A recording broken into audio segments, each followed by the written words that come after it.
Até o triunfo da Revolução em 1959, a economia e a política de Cuba viviam sob o colonialismo, primeiro do Império Espanhol e depois, no século XX, dos Estados Unidos. Isso garantiu que a riqueza produzida no país fosse destinada ao imperialismo norte-americano.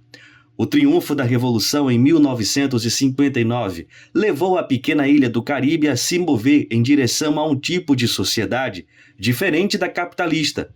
E em abril de 1961, Cuba declarou que começaria a se mover em direção à construção de uma sociedade socialista. El socialismo se basa desde un punto de vista económico en la propiedad social sobre los medios de producción. Eso es lo que permite la apropiación social que yo decía y no privada. Es decir, el hecho de que los medios, que son los medios, como se dice, es decir, los medios que empujan la economía sean de propiedad de todo el pueblo, que lógicamente en un primer momento, como se plantea, bueno, pues es el Estado el que a nombre del pueblo de algún modo pues gestiona estos recursos, pero en última instancia es el pueblo el dueño. Por tanto, esto es algo que no debe ser privatizado. Y ahí está sí una línea que sí se debe preservar. Dos conceitos centrais que Cuba tem defendido ao longo de sua história é o de justiça social, ou seja, a preocupação de que todas as pessoas, especialmente as humildes e pobres, tenham as mesmas oportunidades e direitos que o restante da sociedade.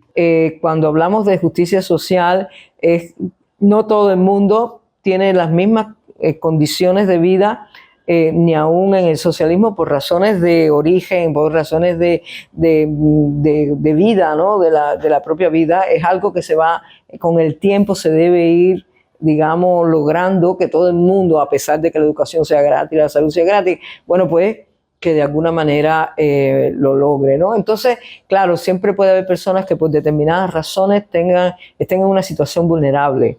Entonces, esas personas hay que protegerlas. Na última década, Cuba vem fazendo mudanças importantes. Sem abandonar a luta por uma sociedade diferente da capitalista, o país vem abrindo cada vez mais espaço para o setor privado da economia. Atualmente, há cerca de 11 mil empresas privadas de pequeno e médio porte operando na ilha. Hoy Cuba necesita, ¿qué cosa? Necesita seguir planificando, pero tiene que mejorar cómo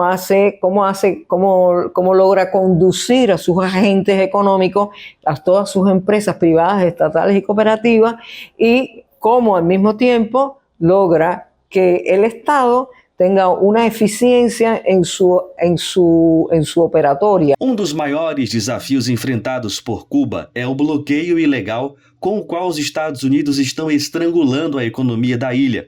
Desde 1992, todos os anos, a Assembleia Geral da ONU vota contra o bloqueio, e ainda assim ele continua. De acordo com estimativas da ONU, o bloqueio implementado ilegalmente pelos Estados Unidos gerou uma perda de 13 milhões de dólares por dia para o Estado cubano somente no ano passado. Lo que para otro país pudiera no ser una crisis, para Cuba sí lo es. ¿Sí? Porque para otro país a lo mejor conseguir un crédito no es un problema tan grave, o una donación, o ¿cómo se llama? Una colaboración, o es decir, una cooperación, etcétera. Sin embargo, para Cuba es complicado. O una negociación, digamos, entre empresas.